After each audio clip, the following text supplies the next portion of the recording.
Hello, my YouTube family and friends. Today is Friday, and I just finished a notary signing. As you can see, this is the leftover. I have my book and my stamp and my bag, my hand sanitizer, my mask, on everything, and the funds that they paid me. But I want to make sure that I put out this message to you to make sure that you have and remember 5 important things before you do your notary signing.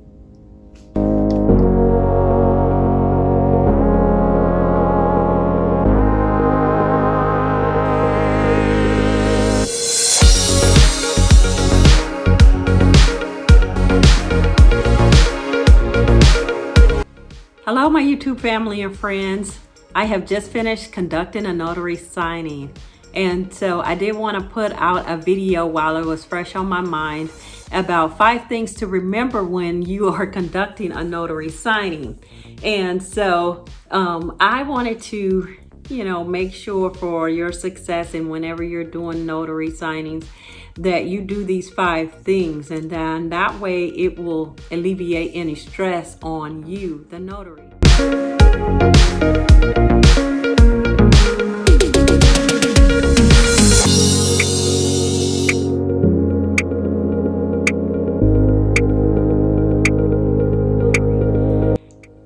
So one thing you need to remember, the first thing is to make sure that you're set up and you're ready for the customer.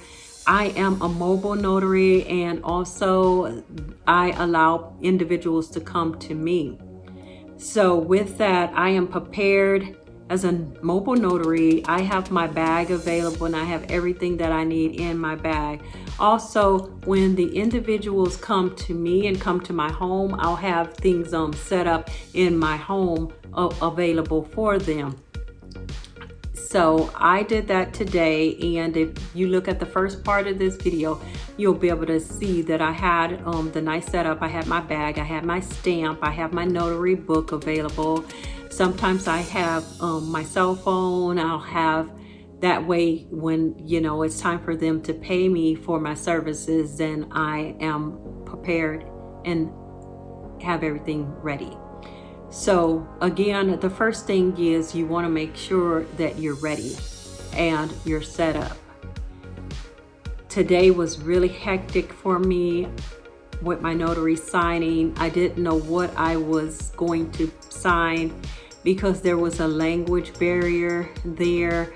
And when the individual, when he was explaining to me, the document, he just said it was for his mortgage. And so I did not know it was going to be a loan signing. And those are called loan modifications, actually. And they're more expensive to do because they have more documentation. And so you have to make sure that everything is prepared to return to the bank.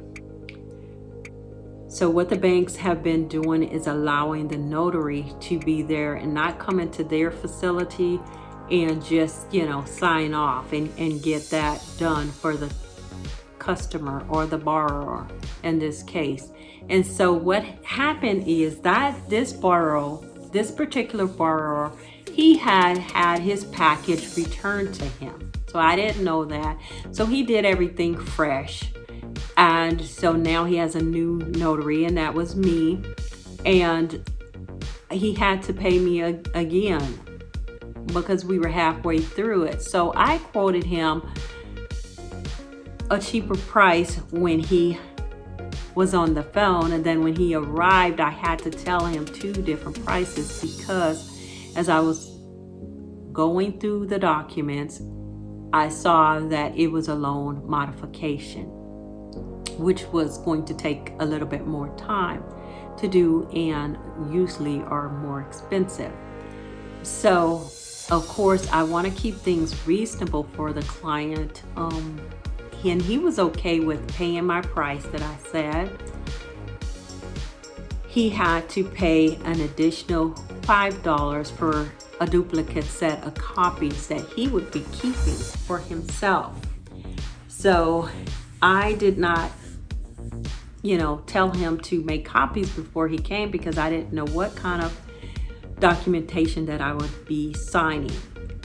And once he got here, I was able to read over it. So that's why you kind of like give them an estimate.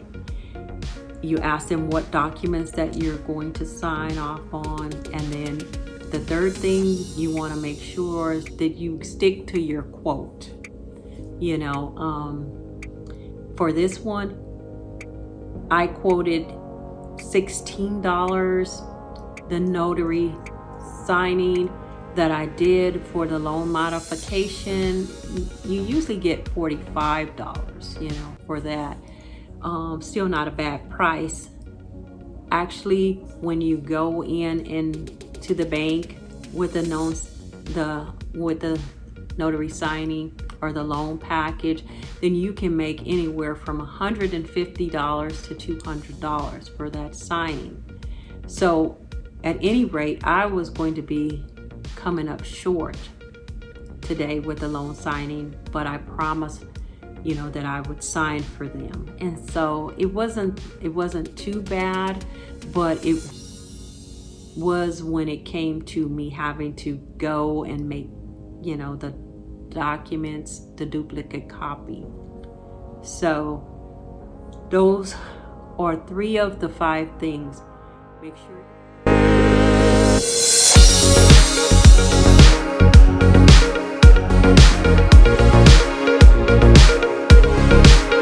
you're ready. Make sure that you know what documents you're going to sign. Make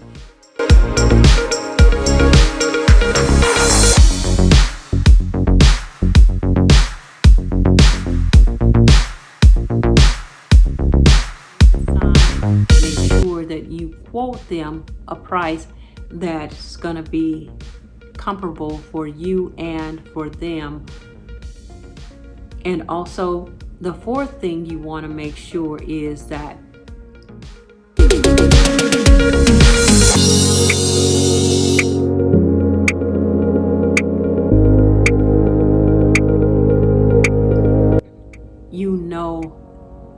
that you will double check over the documents, make sure everything is okay. So that's the 4th thing.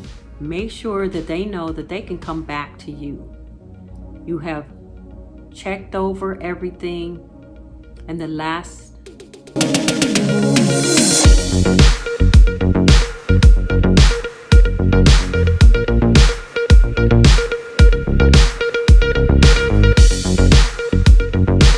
step would be to ensure that they know that they'll be able to return to you if they need to. So that would save you a lot of time and a big headache if you do those 5 things before your notary signing. Okay, that's all I have today, and I'll talk to you soon. Bye now.